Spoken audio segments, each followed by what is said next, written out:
Good morning. It looks all blurred. I don't know if my glasses are dirty. I can't see very well. How are you doing this morning? Good morning. Welcome to this beautiful sunny Thursday morning. 10 million days on lockdown. So this morning I wanted to check in obviously with you guys and see how you're doing. As you hop on, write a comment, let me know that you're here, say hello, because I won't know that until you comment, so I can't see who's on. And this morning I wanted to introduce you guys to something very dear to my heart, and this is a tool that I've been using now for some years, and it's very much a passion of mine. Some would say obsession, but that's okay, it's a healthy one. And this is the Labyrinth. Now I've just posted in the Reach Recovery, so those students that are on here may have already seen that, because this afternoon I'm going to talk a little bit more about this in the Thursday Wellbeing Workshop, and actually how to, you know, a little bit more about it and what this is about and how to use it anyway, but especially in such times as this, and with all the wonderful wellbeing tips that you guys have been introduced to and hopefully using in your own lives.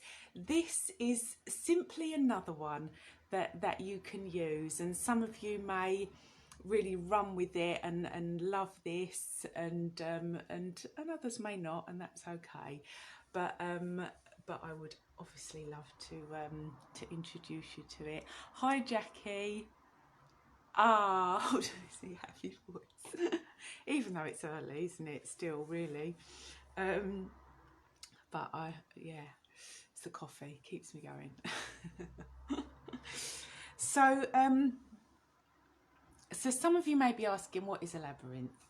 And hi, Matt. Yay, labyrinths.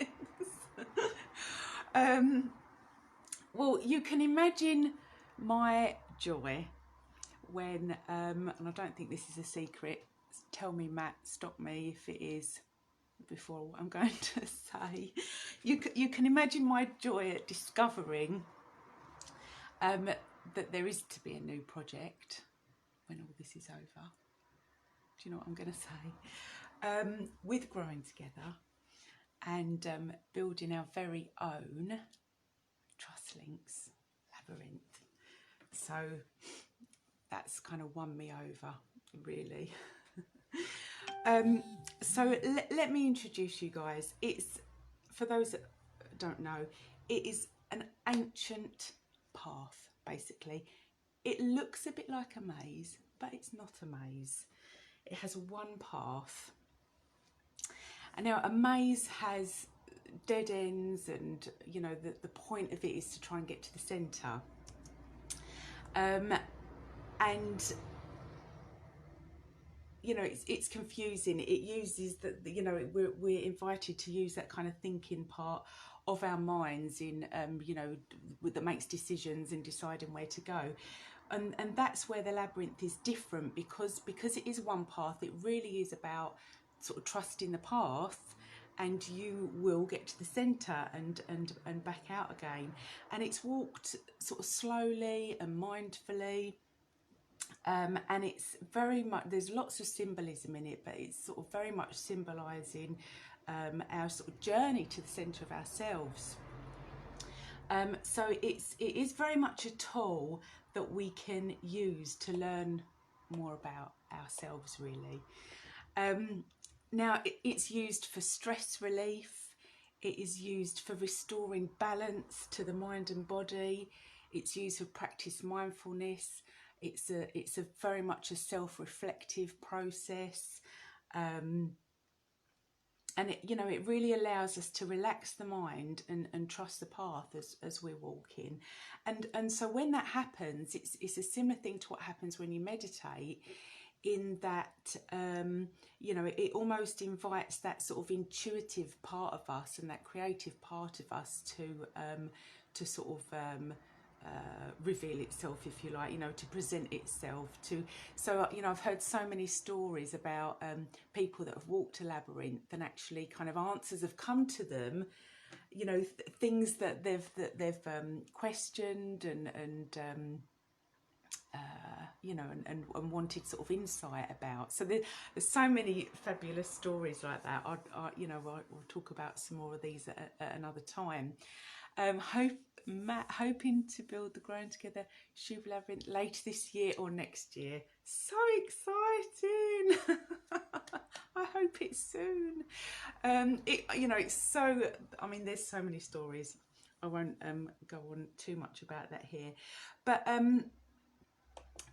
there seems to be a resurgence definitely at the moment, and you will find that they're actually all over the world, and you will find them at places like hospitals, universities, schools, churches, you know, in lots of fields. There's like different fields with labyrinths in, even on London Underground, and some of you may have noticed this or may not. And I think actually somebody said the other day it's actually on every single London Underground, but I've not spotted them all. And these are finger labyrinths, like what I'm doing the workshop about this afternoon, and it's by an artist, Mark, I think, oh, I don't want to get his name wrong, Mark Wallinger or something, an artist that has put all different labyrinths on the walls in all the London Undergrounds. So basically, we obviously at times like this, and for those that aren't able to walk, we still can use the benefit of a labyrinth by walking one with our finger. And you know, I've been doing this weekly with people all around the world, and just listening to some, you know, nice relaxing music, and actually, you know, I've got very creative. I'll show you. I was just going to show the people on the workshop, but I may as well show you. I made this one, and this is with salt dough. I don't know if you can see that there, and it's tools like this, and especially raised ones. These are good for people with that might be visually impaired, because the path is right and kind of feel your way around. But usually, and what we're going to look at this afternoon, is how to actually draw one. So that is like, that's a sort of a classical, one of the most ancient labyrinths that was found, and it's a sort of a classical pattern, and it's a 7-path. They will have 7 paths. So if you, for some of you guys that might be members of the Reach page, I put a picture there of one of these that we did, that me and the kids did, and put on the window as we painted it like a rainbow, like rainbow colours. So what I want to do, because this, you know, this Thursday morning slot is very much about well-being tips, and I just want to just really show you how I do this. You know, it's always, I love the practical stuff, and not just the talking, but actually what do we do, how do we do it. And if you want to learn more, please do join me on the workshop this afternoon, and learn how to draw this sort of classical. I'm going to teach you how to draw the classical seven circuit. So I'd love to see some of you there. Never seen this. Oh, well, I'm so pleased to introduce this to you then, Georgina. It is a fantastic tool. Actually, I could, well, yeah, I mean, if you're interested, come along to the workshop, because I have lots of books and things, and just from stories of people around the world, and I think, what university? I think it's Edinburgh is it Edinburgh University where they've just built one, or built one a little while ago, for the students just to walk, and you know, very needed, you know, in places like that. Haven't seen this before either. Oh, I'm so pleased to introduce this then to you guys, especially knowing that, you know, that the Growing Together team are actually building one for TrustLink. So I'm really hoping, I'm not entirely sure, I'm hoping that this will be a facility that, you know, that we'll all be able to really use and benefit from, actually, because it is such a wonderful tool on so many levels. Google it. so let me, as this Thursday morning sort of well-being, like what I usually do, we'll just take a few deep breaths together. I've got some lovely music, and if you're interested in this music as well, come along to the workshop, and I will send this music to you too. So this is what I would do. Like all the mindfulness practices, I would, you know, just sort of either set intentions, just take some deep breaths, you know, think about the day and what I want to achieve, what I maybe want to feel. You know, I might set an intention of something about, you know, maybe being kind to myself today. You know, I'm really going to be aware of that chatter, like I've spoke about before, you know, that self-talk that kind of likes to tell us what we should and shouldn't be doing. And, you know, your intention might be something today like to be aware of that and actually to choose to be kind to yourself today. So it's really good to set intention, you know, to be intentional, to live intentionally. So I'm going to put some music on. I don't know if you can hear that. I've got some lovely birds. Thought you guys might like. Now I'm going to see if I'm going to move the phone down. Right, I don't know if this is going to work. Can you see that?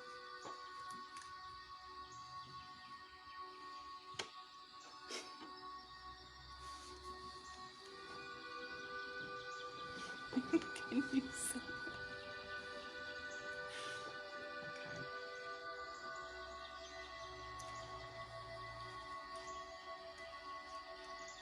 So I just invite you just to take a couple of deep breaths with me. I'm going to move this so I can read this. Wait for us to use. Yes, definitely, Matt. Thank you. Wonderful. Can you guys all see this? I'm just going to show you how we use finger labyrinths now. So I just invite you just to take a couple of deep breaths with me.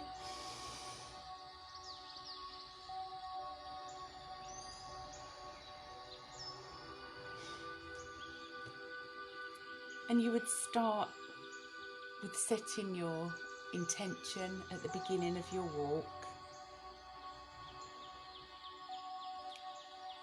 And then you would literally follow the path,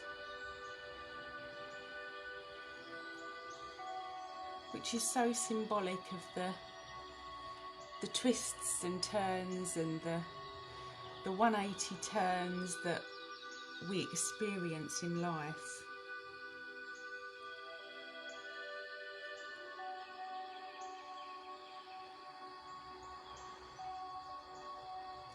And it's very relaxing.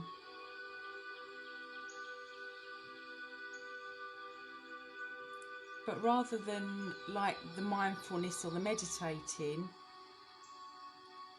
it's, you know, you're actually doing something as well, which is helpful for some people. And then when you reach the centre, you can stay there for as long as you want. Often, and I experienced this last time I physically walked one, of a real sense of sort of being held in the centre of this sort of ancient symbol. There was a real sort of sense of that being held and emotionally, which is interesting. And then when you're ready, you literally come back out.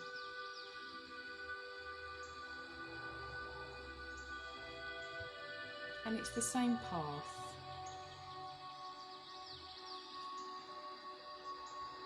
And you can take what you may have received from the centre and reflect as you walk back out.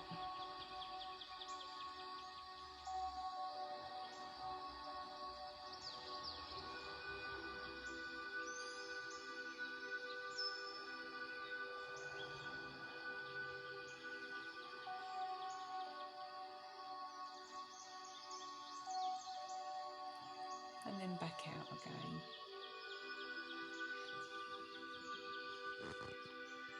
Hopefully you guys saw that, and just to kind of get a good morning, Kirsty. Just to really get an idea, really, of how that can be used, and see how you get on with it. So it's once you know how to draw them, you know, you can experiment, obviously, just with drawing and paints, but also like with Play-Doh. I mean, this is salt dough. When the shops are open again, I want to get some of the fast. Yeah, I'd love seeing this on Zoom. Oh, fantastic! Join us this afternoon. Yeah, this is salt dough. It took ages to dry. I think I put too much olive oil in it, but I want to get some sort of fast drying clay. And also, this is I haven't finished this yet, but this is just on canvas, and this is garden rope. So I'm going to actually paint this, and again, this can be used as a finger labyrinth too, as the path is raised. So thank you for allowing me to share this with you. Hi Marie, this morning. And let me know your thoughts. You know, for some of you it sounds like this is brand new, and so I'm honoured to be introducing it to you. And for some of you, like me, you may find it your new obsession or passion, and to, you know, for it to really be something that you can actually physically use in your life, and hopefully maybe one day walk in one. So I hope you guys are all well. Set your intentions. Have a lovely and peaceful day. And hi Ali, we tried drawing it. Well, there is a way to draw it, which makes it incredibly easy. Maybe for those that don't come along on the workshop, or for some reason if you can't, thanks Matt. I can always post some more stuff. That's absolutely fine. Just let me know, and I can always post how to draw them. So I've been tangling. I'm not sure what that means. I enjoy it. Tangling. Georgina, I'm not sure what that means.